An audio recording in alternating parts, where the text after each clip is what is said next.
We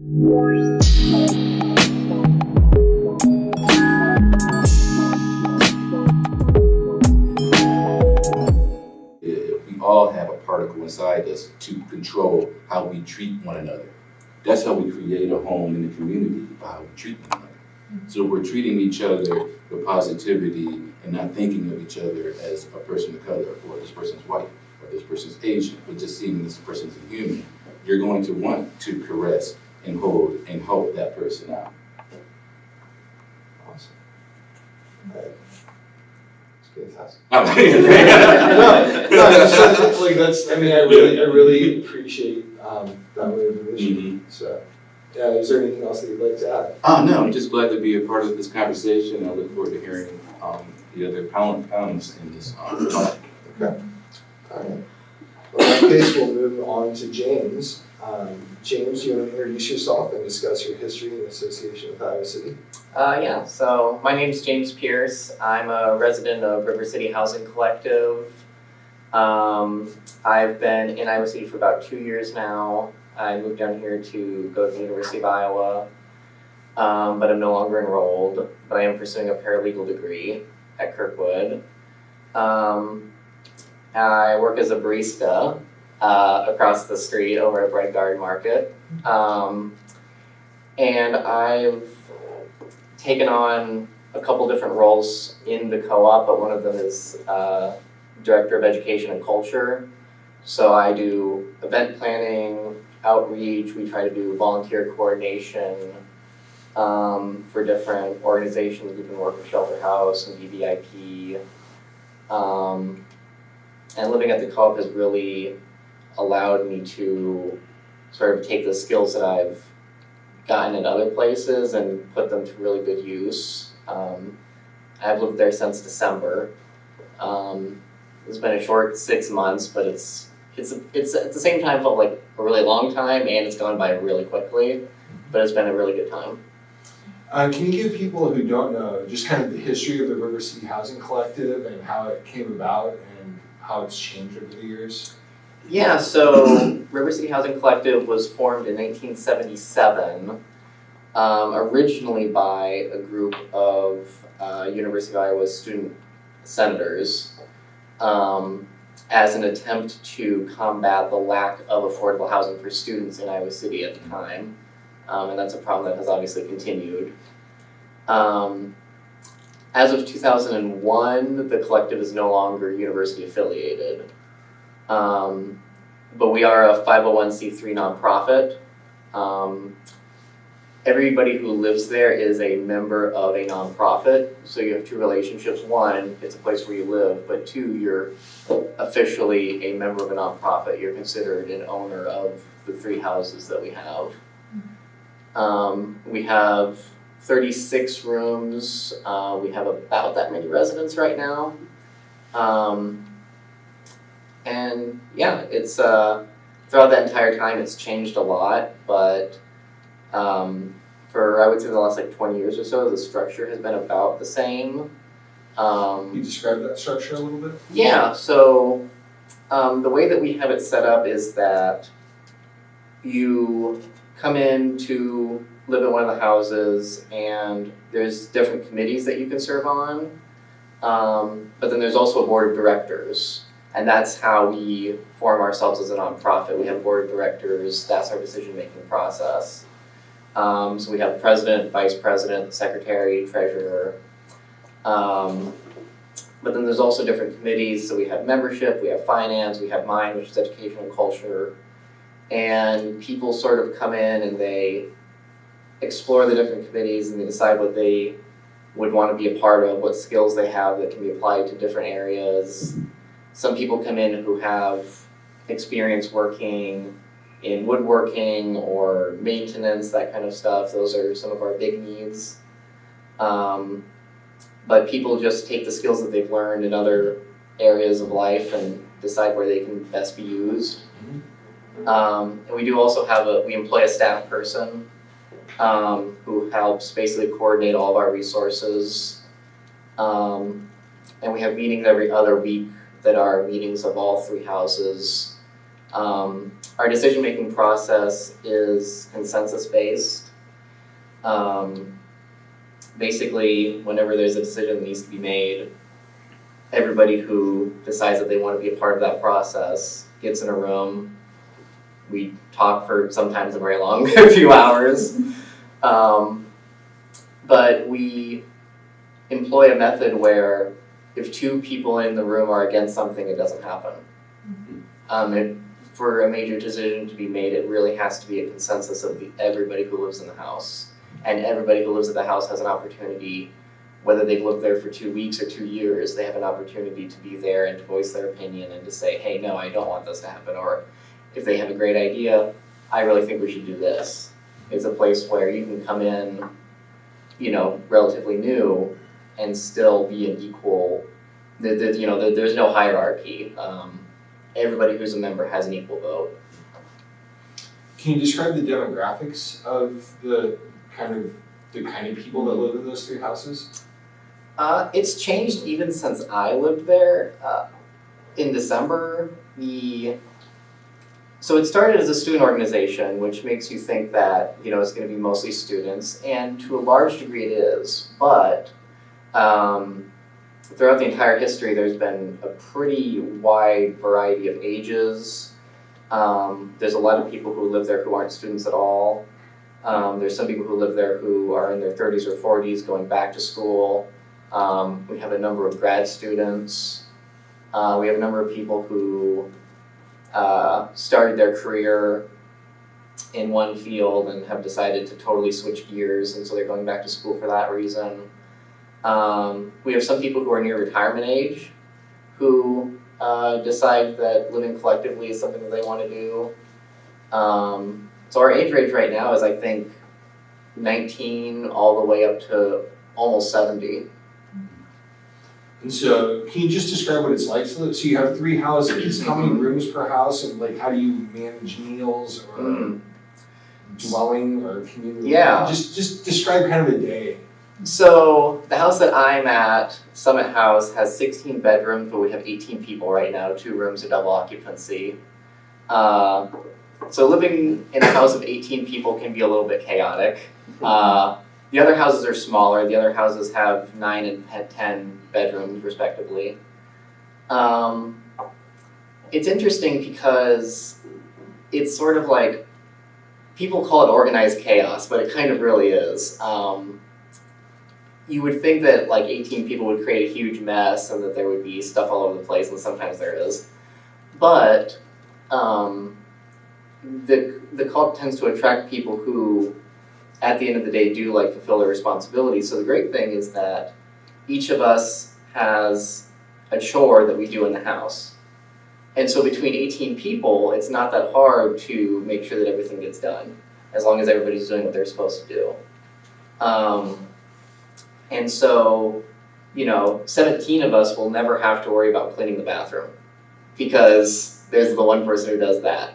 17 of us will never have to worry about vacuuming, because there's the person that does that. And that kind of separation of responsibilities helps to make living in a house as large as 16 bedrooms manageable. And having the structure that we have, so for meals, everybody in the house cooks twice a month. And you're cooking for 18 people, so it's usually a pretty good spread of food. We buy a lot of our food in bulk from a wholesaler, which makes cooking great because we have, at any given time, a ton of bulk food on hand. And that encourages all of us to make food from scratch. It encourages us to cook in ways that are more sustainable, more environmentally friendly. And so, one of my favorite parts about living in the house is that I come home and almost every single night someone has cooked this amazing dinner. And so it's nice to not have to worry about that, but it also really fosters a sense of familiarity and community. What's one of the biggest challenges that you've experienced as part of being in a collective? I think, so for myself, I am one of those people, both in my personal life and at work, where I want to be involved in everything. And I want to, oh, this project looks really cool, and this project looks really cool, and I want to help with this, and I want to help with this. And a lot of people, when they first move in, have that tendency to see all the things that are possible and want to do them all at the same time. And I have to like pull myself back and say, okay, it's more efficient for me to really focus on these one or two things and do them really well than try to overextend myself. A struggle that we do sometimes run into is most of people in the co-op work full-time or are students or both. And so managing our time can be something that we struggle with, because in addition to that, we also have personal lives, and we also, have families and friends and things we want to do that aren't part of the co-op. And so sometimes people run into the problem where they overextend themselves and they say like, hey, I gotta pull back and I gotta, not commit myself to so many things. But I think it's a good problem to have, that there's so many things to do that people, have to pick and choose and say, oh, I really want to do all of these things, but I'm gonna have to choose to just focus on this like one project. Yeah.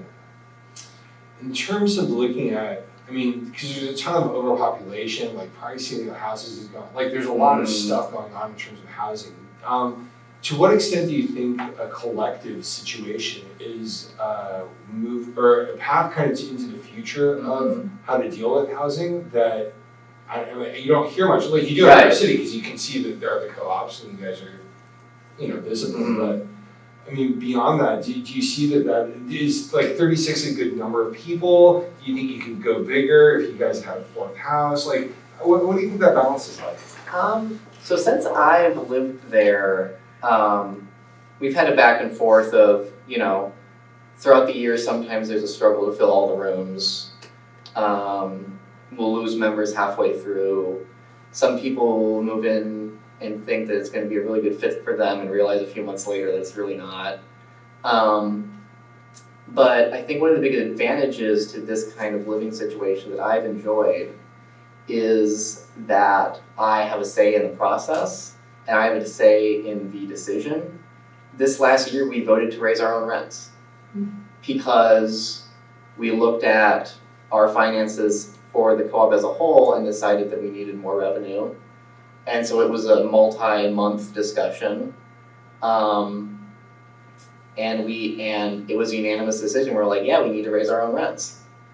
And all the rooms are set at different rates depending on how big they are and in what house they are. But we raised our rents by 6%. And it felt like that was normally you would never hear people say, oh, I want to pay more to live in a place. But we value the community that we have enough that we can look at the larger picture and say, for our long-term sustainability, this is something that we need to do.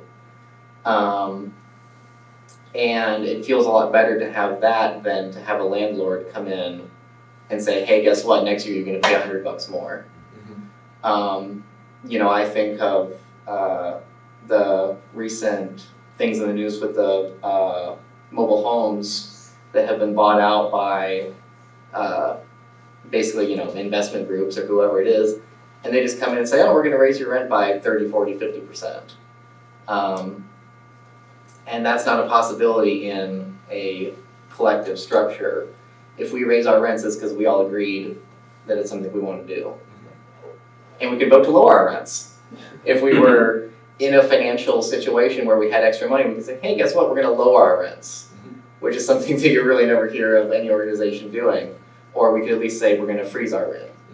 But us having the fact that we control our own rents at the end of the day is something that, I think really appeals to, it really speaks to the fact that this kind of structure can help combat the lack of affordable housing. Because, our rents are basically, we're not drastically below Iowa City market value,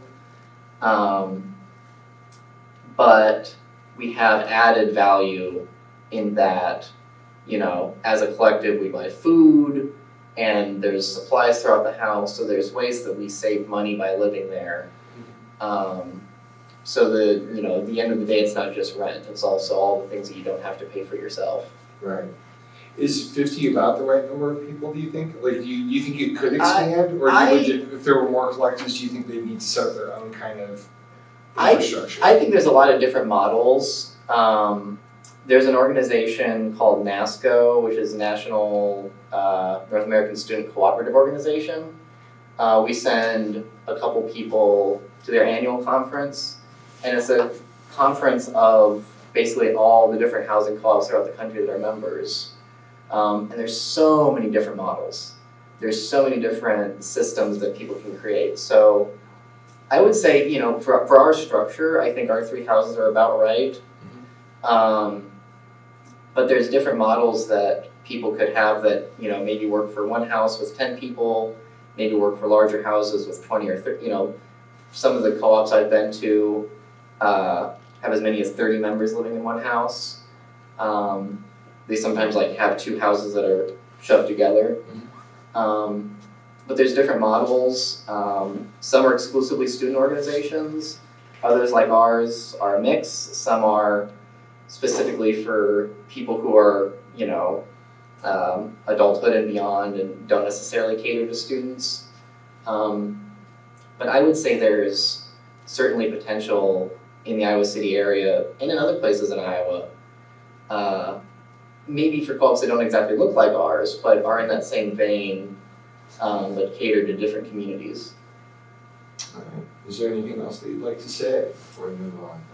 No, I'm good. I just appreciate you inviting us and happy to contribute. Awesome. All right, Del, if you'd like to introduce yourself and describe kind of your history in Iowa City. Sure. Let's see. So I've been in Iowa City, in contrast to James, for nearly 40 years. Moved here with my wife and 2 kids for a teaching position in the public schools at the public alternative school here in town.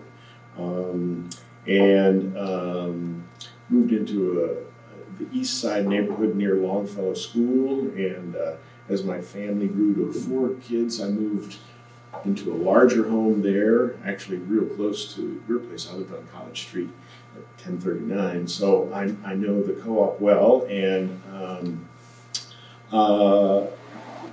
my kids grew up and moved away, and I was left with this old Victorian house and a mortgage till I was older than I am now. And that financial thing, but also kind of environmental things, forced me to think about, you know, it's crazy to have this great big house and have most of it not used. And so I looked for a smaller house and found a smaller house in the neighborhood, again on the east side of town, and moved there. And kind of did some modernization, put a new furnace system in, and did some work on the windows and so forth.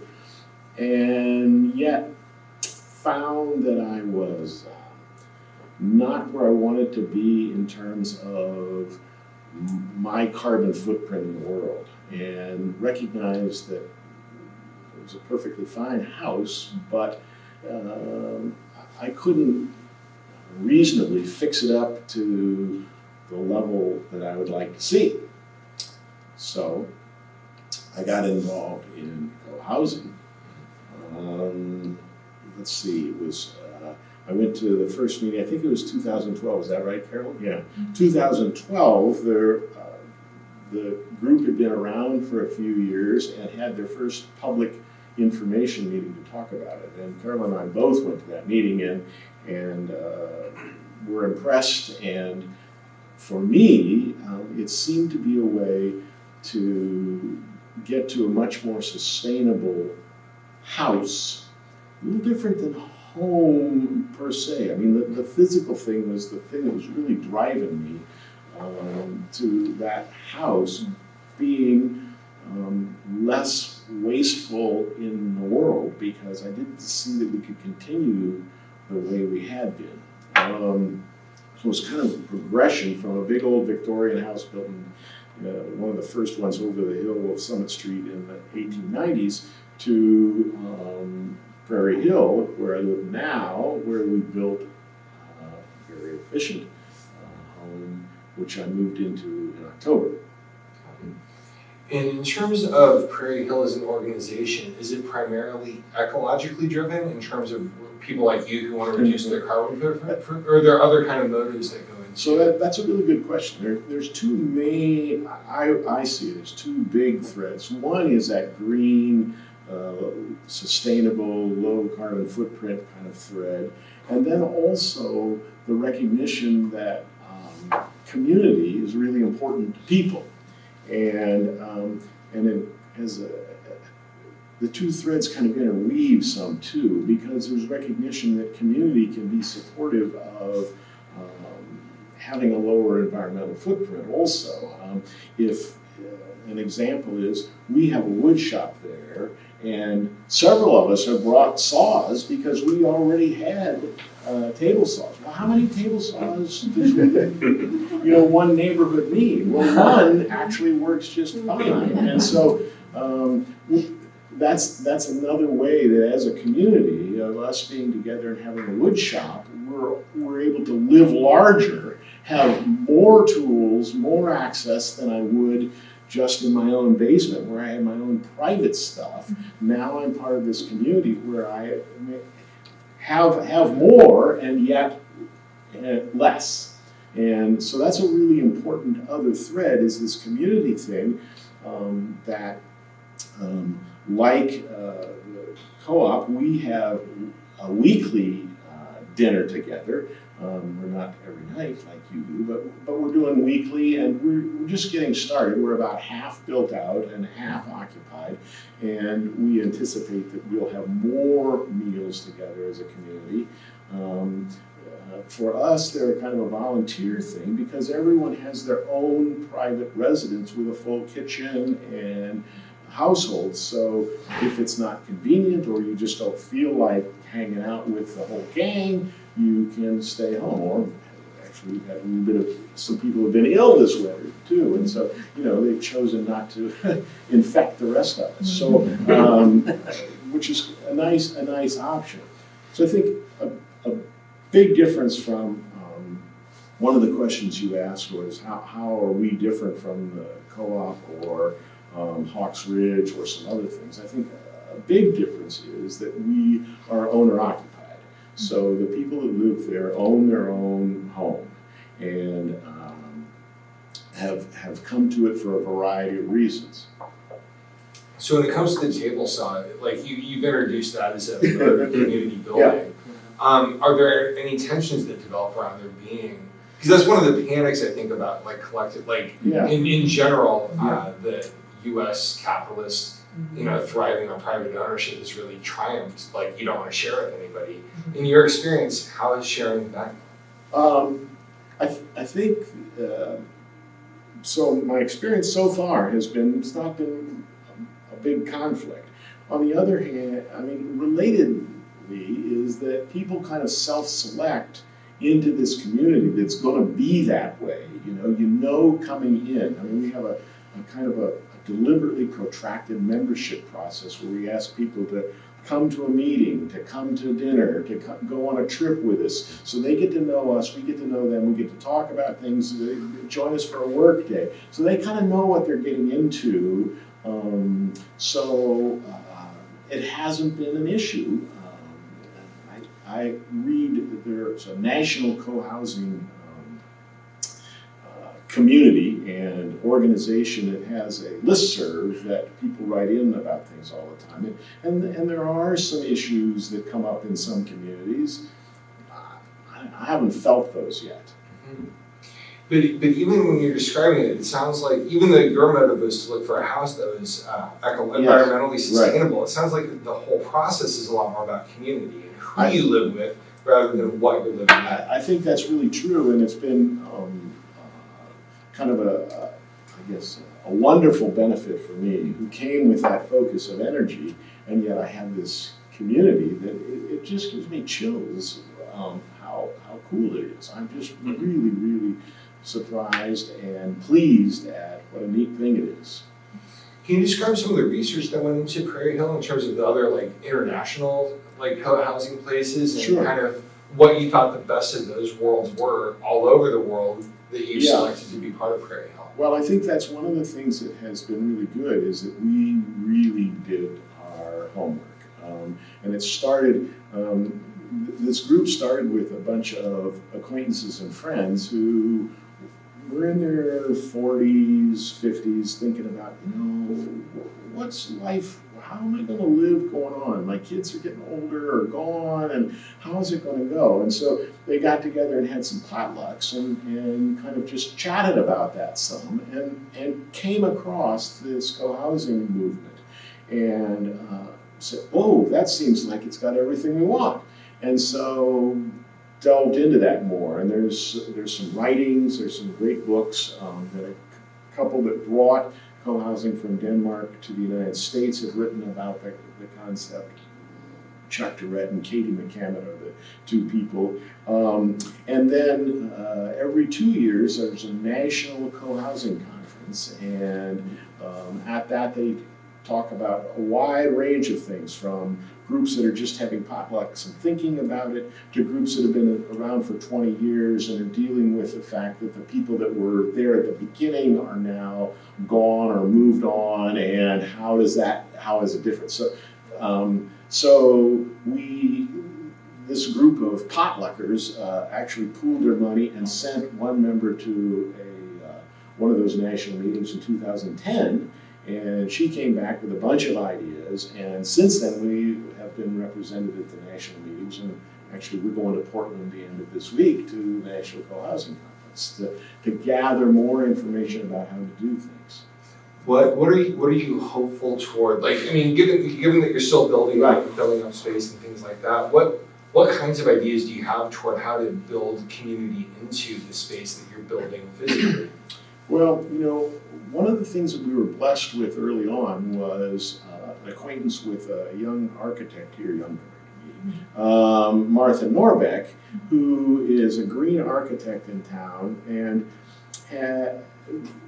we've had a bunch of different organizations we're a part of together. And one night we were at Green Drinks, and afterwards she said, I should talk to you about co-housing. I said, oh, great. And what she told me was that she had spent a year fellowship in Sweden studying, on a Fulbright, studying co-housing and looking at how does the physical structure of the community impact that community feel.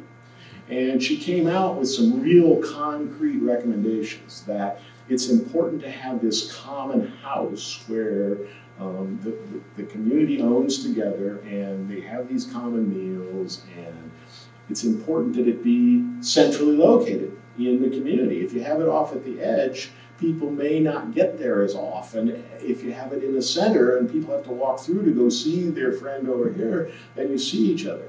You also have things located in it that people need to do. So for instance, our mailboxes are in the common house. So instead of, as in many of the developments around town now, you see a kiosk out on a corner someplace, there's mailboxes in the common house. So you go down there and there's somebody else checking their mail, or there's also a shared laundry there. So they may be doing their laundry and you go down and talk to them, have a cup of coffee, whatever. So having that insight from her helped us really do some physical design to build community.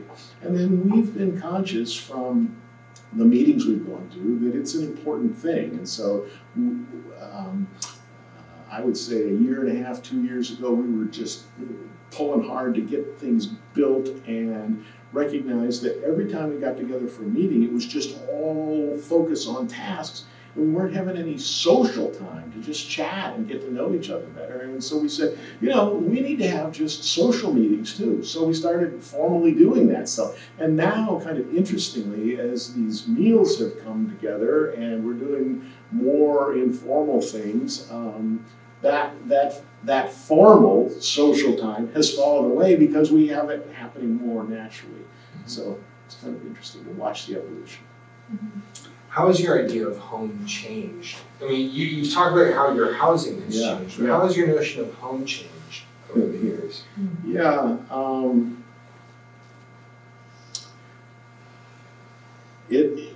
You know, it's hard for me to distinguish it from the physical.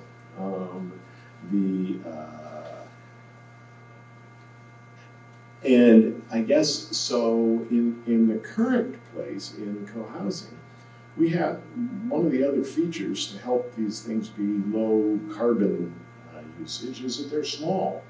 And that's a very deliberate thing and thoughtful in terms of, well, then if you're going to have small space, you got to utilize it well. And so that we've worked at doing that too. And that gives the home, the house I live in, a much more intimate feel that I really like. When I lived in a big old Victorian house, you know, I could be downstairs and kids could be all over the place and I wouldn't even know they were there because there were, you know, so many rooms and this place I'm much more intimately involved in and feel close and kind of comfort. Man talks about kind of a hobbit hole. It's not quite that, but it's really, so that's a feeling I've had. But it's different than like a dorm setting or an apartment setting. Very much so, you know, and that's another thing that is kind of a fundamental of co-housing is to recognize the importance of this community stuff, and yet recognize that for many of us, privacy is important too, to a varying degree. And so the buildings are designed so that everybody has their own kind of public space. We all have porches out on the front so we can sit out and talk, but we have private space too where we can be away from people just walking by and stopping in. And so, yeah. Is there anything else that I didn't ask about that you think would be important to mention? Well, one thing that would be important to mention is that we are not all built out yet, and we're still accepting new members, and we have meetings to inform people about that, and there's one this Wednesday night, so you can come to a meeting at 5 o'clock Wednesday night, and it's an open house kind of format first where you can walk around and look at the places, and then an information meeting that begins at 6:30 where someone will talk about the nitty-gritty of becoming a member and so forth. And that'll be at Prairie Hill then? That'll be at Prairie Hill in the Common yeah. All right. Thanks. And we do those all the time, so you could go on, if you're watching this weeks from now, you can go on our website, Iowa City Co-housing, and find it too. Excellent. All right, thank you very Yep. much. And Justin, if you want to introduce yourself and talk about your relationship and history with Iowa City. Yeah, thanks, Dan. My name is Justin Bishop. I'm an architect with OPN Architects. This month marks my 15th year at OPN. And my history in Iowa City is a little shorter than that. I've been in the corridor my entire career, but about 2.5 years ago, we opened up our Iowa City office, so I was fortunate enough to come down and engage the community here. Our office is just right downtown on Clinton Street. And so I've personally really tried to engage the community as much as we can and find ways to engage, give back, whether it's through nonprofits or United Way. We have a crew of people that are working with PS1 to sort of think about opportunities that group has there. We have another group that's working with NAMI right now, volunteering time and design efforts to think about the future of the Our Place facility, if anyone's familiar with that. So it's really just been a pleasure getting to know this community in such a more personal, intimate way since we've been able to move down here. And did you go to school here, or did you come here just for work? So I did get an MBA from the university here. My undergrad is at Iowa State in architecture as well. So I can wear both hats on those days that I need to. But yeah, we've done a lot of work down here even before we opened an office here. So it was kind of a no-brainer for us when we came down. We do a lot of work with the university and things like that. So we're a general practice firm. We do a little bit of everything. Like I said, it's university, civic work, corporate office environments. Some of the projects that we're doing right now would be like the Engler Theater Historic Restoration, the Johnson County Ambulance Building on South Dubuque, just was acknowledged for a LEED Gold certification. So we've been in the area, but like I said, living and working right in the heart of downtown, it's been pretty rewarding. Can you describe your background, like what you do as an architect, a little bit more directly, since architecture is a pretty big, Yeah, spacious field? yeah, it is. So we're designing the spaces and communities that we live in. So it's probably a little bit different take on home, a bigger picture of the community that we live and work in. We on a daily basis we're designing at various phases and all the way through construction as well. We work with interior designers and engineers and landscape architects and take a holistic approach to all of the design that we're involved in. Can you describe how the design of a space influences how inhabitants occupy it? Like how much, because most people don't think about it, like you just kind of are in a space and you move into another one. As an architect though, how important is it to design, like what kinds of things do you have to think about that other people don't? Yeah. As you're thinking about what a space Yes. should be? It's a good question. I think we all know good design when you see it, you can feel it. You know bad design when you see it and you can feel it. So there's sort of an inspirational quality in that intangible. That's sort of this art form of how to craft a space. And there's so many layers to that of the materials we choose, the lighting, connections to nature and the environment, things like that. They all need to work in harmony. Every decision that's made, whether it's a piece of furniture or different pieces that go into that, sort of build up to the experience of what we understand, right? And that's the intangible. There's still sort of the nuts and bolts of it all as well. It needs to be, have the life safety considerations and accessibility and all the other layers that go into the functional side of it as well. But when it all comes together, I think that's when, like I said, it's this intangible thing that you just feel.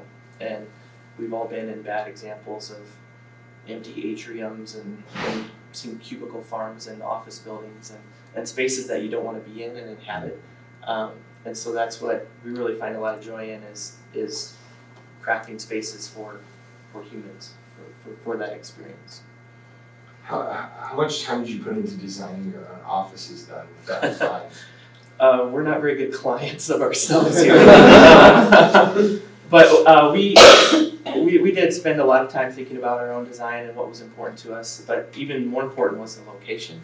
So we're in a 100-year-old building in the heart of downtown. That was much more important to us than sort of the internal decisions of how we configure desks and things like that. So we added skylights, brought in natural light, really doing things simply and a flexibility to it as well. So we can modify and grow and evolve as we live in this space. What about an old building was important for you in terms of a value choice? Like what again, as an architect, what's the relationship between building toward a future and really recognizing a lot of the history of a place? Yeah, besides just the character and sort of the benefit of that, it's really the most sustainable way you can do something, right? Is to use what's already there and really leverage the benefits that a space like that has. So there's no way we could build a new office with the character of the brick walls and the exposed roof trusses that have been charred by fire over time, right? There's this beauty in the space that just makes it a joy to come into work. It was definitely a conscious choice, and it was definitely a great thing that we enjoy every day. So what can a building do to help expand and generate a sense of community? Yeah, I think there's a lot of sort of decisions in design as well that create this sense of community, right? So it's like it's the human experience. We're living, we're working, we're playing, we're learning, all of these things.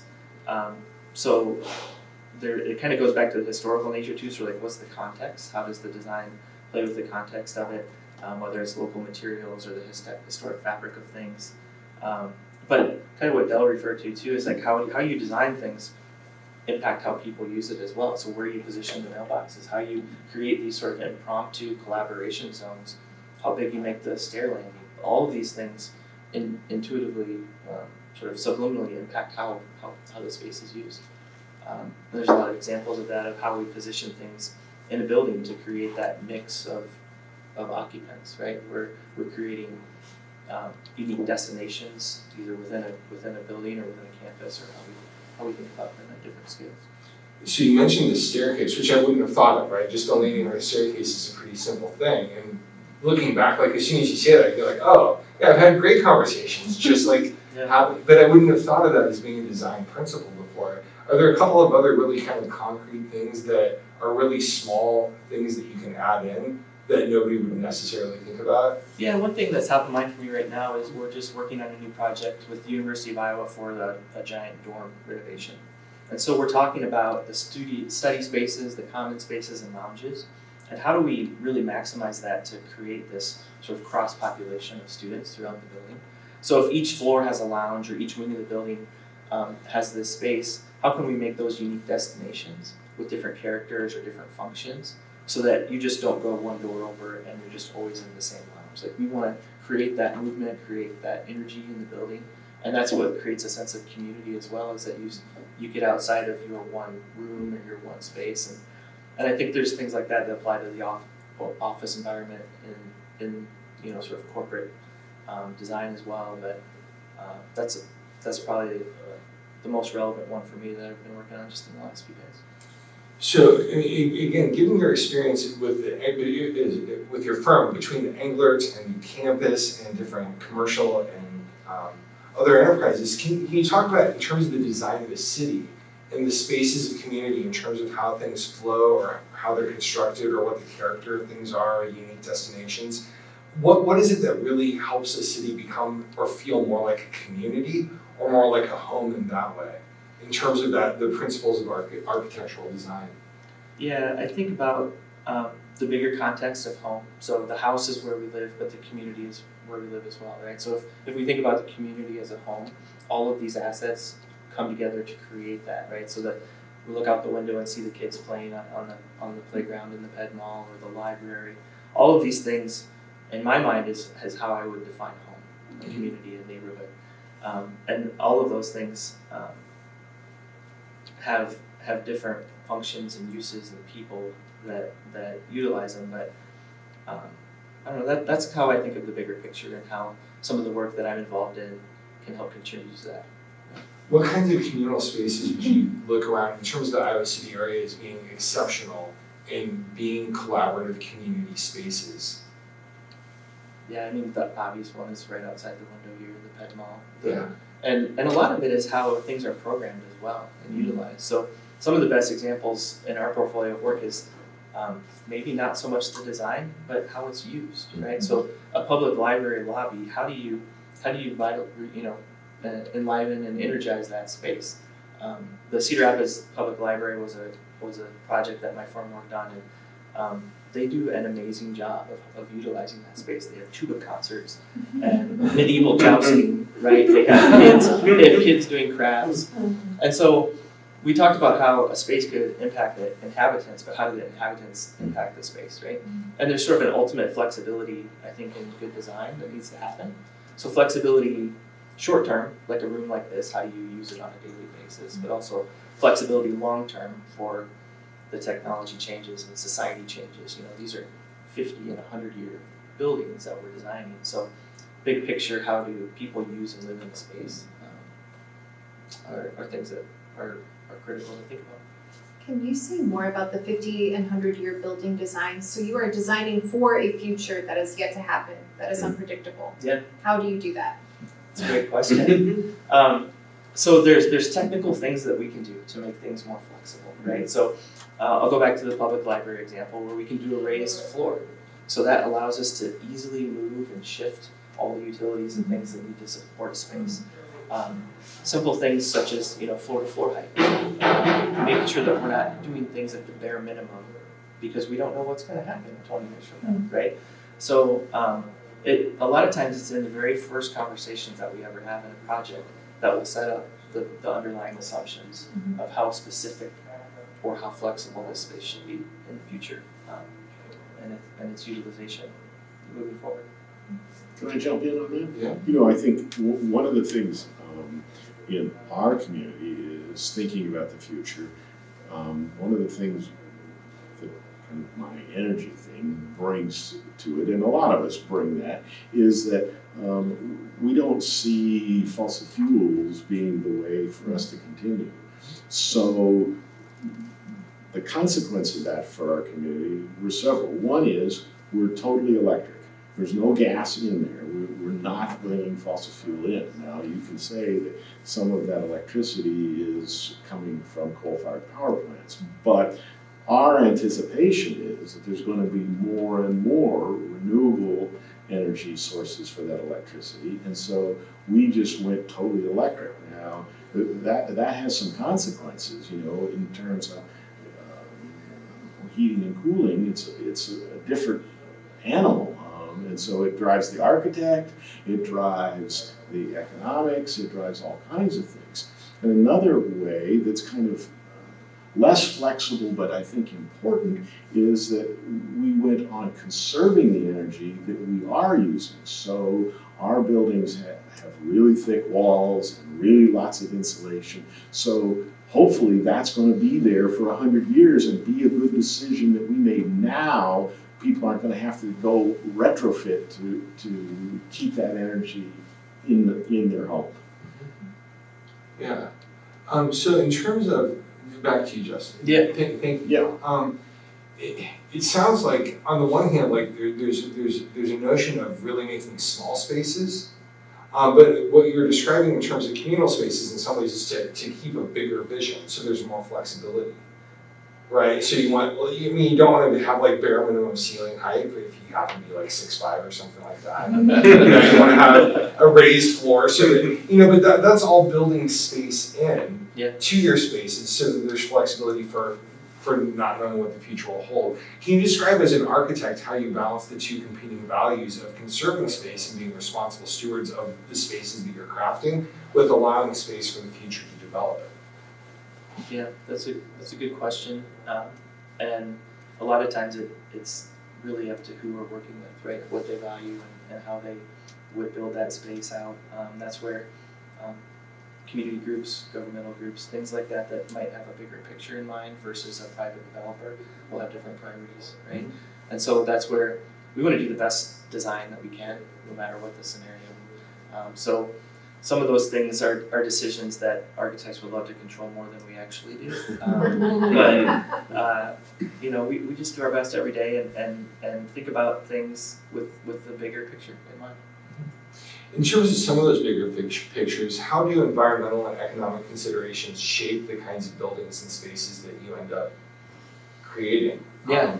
So environmental, sustainability is key, right? That's how we think about things. That's not only just energy use, but also having healthy buildings with the materials that we pick. And are things recycled? Are they recyclable? Right? How do we think about the total life cycle cost of the decisions that we make? And then also just smart development. So the co-housing is a perfect example of how do we use the land and the developments that we do with stormwater or floodplains or all the other factors in the world that should decide what the right development is. So the environmental piece of it is sort of that key factor at a lot of different scales, right? And economically, there's all sorts of things that are factors that are real world things that we have to deal with, and some of them are the community benefits and the public good, or things get into politics and taxes and things like that too. Those are real realities that I won't get into today, but they're shaping the built environment, and I think we're from an economic standpoint. I think there's an interesting thing right now as well with just the technology and how we build things. So there's a unique opportunity with the way that the industry is evolving with prefabrication and digital prototyping, 3D printing. All of these things are unique opportunities for us to think about as another sort of economic factor of how we customize spaces, how we do our craft, and how the spaces we live in are built. What architectural trends toward the future are really exciting to you? I mean, so you mentioned 3D printing and things like that, but what in terms of even looking at what your job might be 5 years from now, what makes you super excited about that? Oh, there's all sorts of technology things. That's probably a whole other coffee session, Dan. But I think even at a bigger context, there's sort of a social component as well. So the diversity and accessibility in design has never been more forefront in what we do and how we think about it. And so this is designed for everyone, and that means, everyone. And so the Johnson County Board of Supervisors were very visionary on this. In the ambulance building that we designed, there is not a single gender identified space in the whole space, right? It's all single user restrooms and showers and spaces like that. Same thing for the city of Iowa City, the rec center that we're working on. It's all gender neutral and really the universal accessibility of it all. And so I think that is sort of an encouraging thing that is all going the right direction for the future of what we do. But yeah, the technology of the future, the way things are getting built, there's robots out there that are laying bricks, right? There's the virtual reality and the augmented reality that's become part of our workflow of how we view design, envision design. But I think the trick is how we use that too. So the virtual reality, for example, there's firms out there that are using that to have more empathy in their design and how they approach it. So they did a space specifically geared towards people with vision loss, right? So they had this app as part of their virtual reality that they could recreate, macular degeneration or different symptoms, put the headset on and understand what their design was. And what they thought was important wasn't important at all. And so it gives you this new perspective, and how we integrate that technology into the future of how we do create the built environment. I think that's really exciting. Yeah. Well, is there anything else that I didn't ask that you feel like would be important to share? No, thank you for including me in the conversation. Do you have any questions for each other, or do you have any questions for our panelists? You mentioned about the greenest thing to do is to reuse. You'd also mentioned the limits of homeowners. So we have a ton of housing stock that's aging, and a lot of the values now get sucked up in these big box apartments. So both as someone who's looking to buy a home, but running into these limits of trying to think about what it would cost for an individual. Also as a community, we've got a lot of housing stock that's going to be in real trouble. It's already pretty beat up and run down. I'm wondering, do you know of any models in terms of tax breaks or mortgages or something where with a city and maybe the university, there's some kind of collective, something to help people to redo those homes? So we're not in the position of, a lot of cities of just land banking and trying to come up with demolition money. Is there some working models? I can speak to this if that's okay. I'm a historic preservation and architectural historian. So I work with the state, with the State Office of Historic Preservation to help adjudicate several different grants. So there are state level grants, there are also federal level grants. And then there are also different types of designation of historic districting, which can be helpful but is not the end all be all of preserving structures. So there are local designations through the city, which we have quite a few historic neighborhoods here, which is wonderful. And then there are federally recognized historic districts. And the federal recognition opens up pathways into different types of financial resources that can then be applied to those neighborhoods. Some of the grosser parts of historic preservation that I take issue with have to do with how these tools have been used to continue to oppress marginalized communities, to elevate the stories of predominantly white people who had been historically wealthy, and to continue to restrict homeownership, because many times when a district is designated at either the local or the federal level, property values increase. But that designation, again, is important in opening up pathways for different types of grants. And so those do exist. The city has a really active historic preservation commission that does a lot of great work, but can't do it all. So I don't know if that's helpful. There are historic redevelopment tax credits that are available at the state level that most of the time it's developers that are going for. So it's folks that are, say, turning a early 20th century schoolhouse into 16 apartments. They can access these funds to help offset some of their costs of that well, it's not really a restoration, it's a renovation of the interior, but could do things like restoring the exterior. So it depends on what part of the building you find most important to telling that history. Adding to that, look like you I was guys. just gonna add in Dubuque, there's, started with one person, but restoring Old Main Street in Dubuque. The ground level are spaces for retail, so it would look kind of like the picture behind us. But they've built, affordable and low-income housing on the upper levels. So it's a mixture of sort of, gentrified downstairs, but accessible to anybody. And then they've gone into the warehouse district and done the same kind of thing, much more than happens in our city. I have something to add too, that's happening here in Iowa City. And I might have the name wrong, but I believe it's called the University Program. And it helps people rehab homes that were turned into like multiple residences back into a single residence. I had a neighbor when I lived on Brown Street, that she and her husband had purchased a kind of cute like craftsman style home that had been turned into 2 apartments.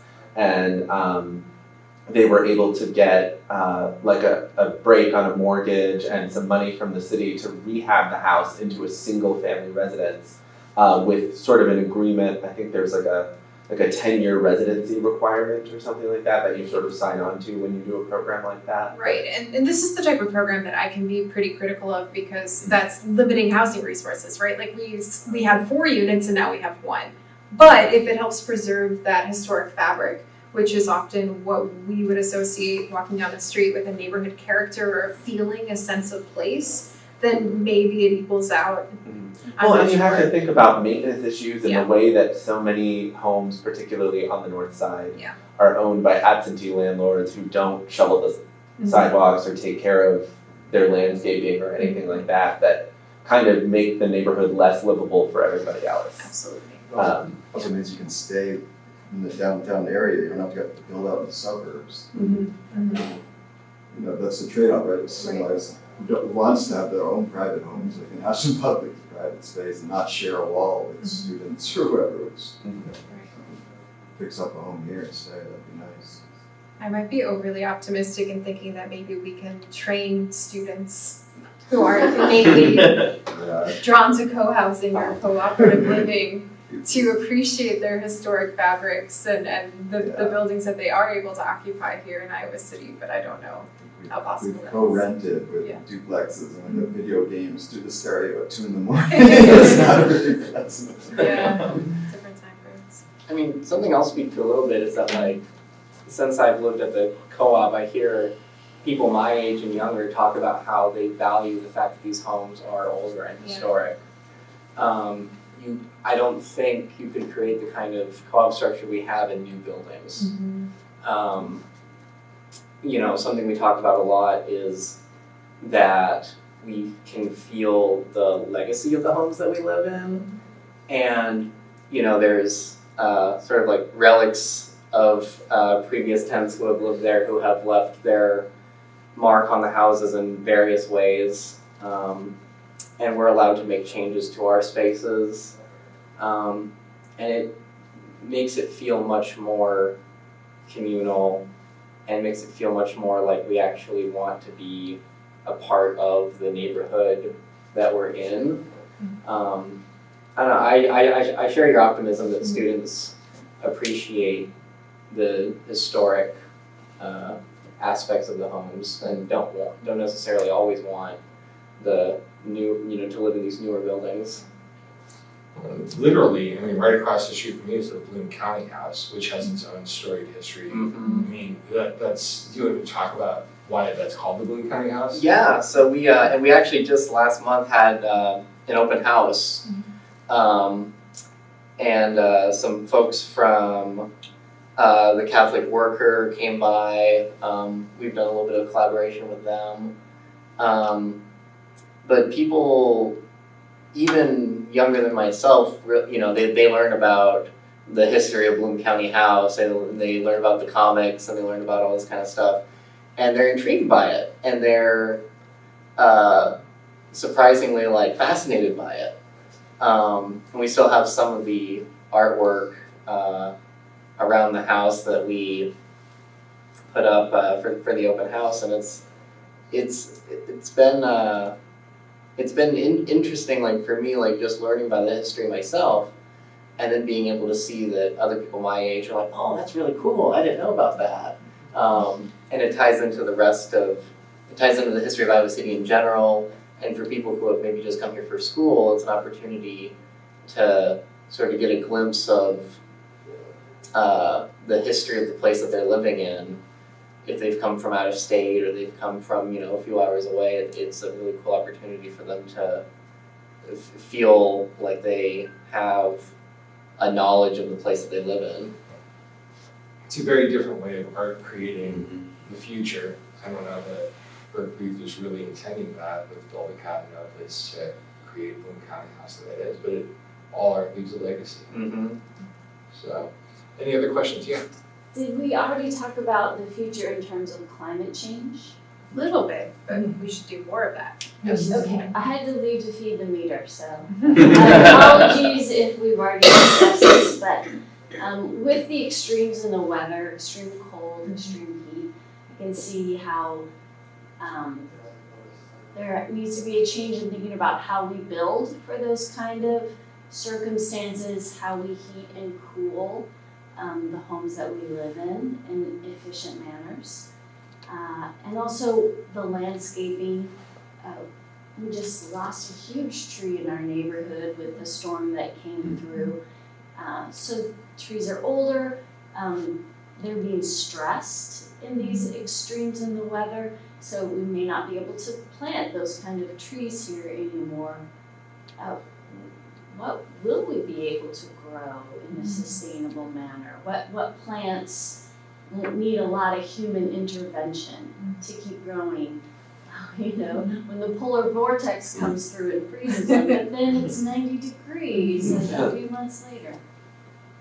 So I want to say that one of the things that co-housing has seen as its mission as we've gone along is that we want to try and be modeling that for the future, to show a different kind of development, that people are willing to pay a little more for more insulation and a different view. And we've talked a little bit about the energy things we've done, but your point about the land and dealing with that is an important part for us too, because we're on a hillside, so we've got to deal with that hillside. And we recognize that the pattern of planting turf grass everywhere and mowing it once a week for 7 or 8 months of the year isn't a logical way to move forward. And yet there was a way here of grasses growing in the past, and so what we've done is we're incorporating prairie grasses into our landscape to both be able to survive those extremes, because they did survive those extremes very well in the past, whether it was very cold or very hot or very dry. They have this enormously robust root system, and the stuff on top can die off or whatever, and it'll still keep coming back. So we're planting those grasses, and we're not planting a whole restored prairie with forbs and 7-foot big blue stem, but just keeping to a few small grasses, blue, grama grass, and buffalo grass, which will only grow 6 or 8 inches high, and then they kind of leaf over, and then that's it. So we're not going to have to mow all the time. And again, it was that forward thinking that we're trying to make a place that will be able to provide a sustainable vision of how you can do housing. And we're doing these open houses and stuff, one, to encourage members, but also to get people to think about there's different ways to do it. And we'll eventually have we're planning to have some meetings with architects to show them things and developers to show them things, to show them details we're doing behind the scenes to make it more sustainable. So that's me. We're trying hard. But there again, I mean, the more that you're looking at the future and how to live in the future, you keep coming back to the past and what's worked well historically that we interrupted for a couple hundred years, and then are trying to get back to our roots, literally, when it comes to plants. I wonder about some of that though, because I know people love the idea of prairie restoration. The plants that are thriving in my neighborhood are all these tropical imports that people are panicked about, right? But all these, I guess a lot of them are from Asian places, but they really seem to like our jungly, right? They're not the old wood, they're not the, even in some ways the prairie grasses. I wonder sometimes if we have an idea of going, there's still this idea of going back in time somehow that doesn't really account for It'd be nice to have some folks at the university actually looking at not just where we're at now, but if we're really heading to many degrees, 10 degrees of temperature, like day-to-day temperature more, what that would look like. And also, remember the architecture, I wasn't expecting this. When we moved from Memphis, there was a lot of mold, but every house we've lived in here, it's got mold problems because the way they've sealed them and the way they've got the AC, the HVAC going, it's just mold. And it seems like we're heading for more and more of that in community years. So that's the kind of thing people are, So there are technologies and energy recovery ventilating systems which take some of the interior air out and run it through the outside air and temper it to bringing inside. So our units all have those because they're sealed up tighter than wax. We don't want to have that problem or indoor air quality problems. But again, it's a trade-off again because you have to pay for that, and so. Yeah, and I think there's the building sciences continue to shed more light on how we build things and structure walls too. So where the insulation goes in the wall on the outside versus in the center of it, how the membranes and air barriers and things like that work. So we continue to be smarter than we ever have before on how all these things work. And so I think that will continue to be improved, right? Along with the natural ventilation and all the other things that are important for a healthy space.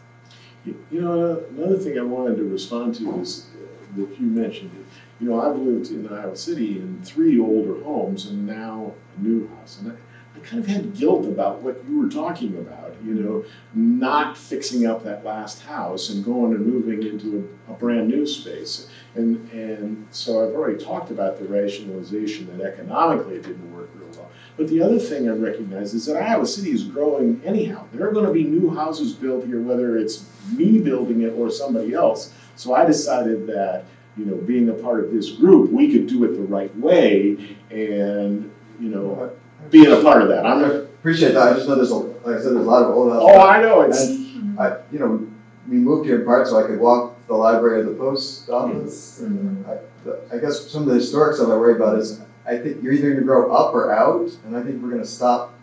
Right now, we're basically focused on the suburbs, right? All of our traffic, our roads, our speed of traffic, all that stuff's really about cars. So if we're not going to keep going out, right? And hopefully have some better architecture where we're not just throwing up. I mean, a lot of the suburbs are these terrible houses. The houses are terrible, right? Over siding. I've seen them 5 years later, 10 years later. So this conversation's been pretty terrestrial. I have a question for Dante, taking us off of this planet. So how do we envision a future for human life beyond Earth? And how do you do that in your work?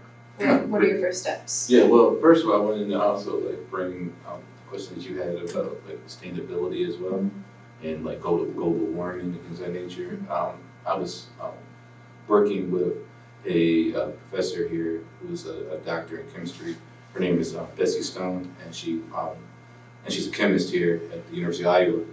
And I had a nice conversation about how she's using, and her colleagues, as well as her grad students, the oat that you get from Cedar Rapids because of Captain Crunch and all that great stuff that I love to eat when you can smell it there in Cedar Rapids. But they're bringing it here to use as fuel. So, so biomass fuel, so it'd be a way to think about issues of like trying to save the climate. But in my work, specifically with art, I had told you about the black cosmic particle. And from that, I'm seeing how we need to remember that each body is a home. We haven't even talked about that. Let's talk about that. You know what I'm saying? We already, every day, we're walking in a home. Our bodies are homes. So in the future, we're not going to be thinking about a specific place. We're going to be thinking about how do we get our home together with other people who have homes, as in bodies. So we need to start thinking about, in the future, we're not going to have all these spaces and places to have all these great homes, you know, because we're going to run out of environment. So how are we going to use what we already know? Like myself, I'm visual, so I will be able to help, you know, help build or, you know, paint. I love to cook. So those things will be a part of the community. Somebody else is good at knitting. That's what they will be doing to create the home of this community. So we also have to realize that we shouldn't be thinking about going to Mars to mess that up. You know what I'm saying? Let's try to fix up what we already have. We already have great things going on here. We already have people that can do great things. We just need to start actually using that particle and speaking to one another. You know. Okay. I think that might bring our session to an end. All right, So- thank you all for being here. Thank you. Thank you. For coming.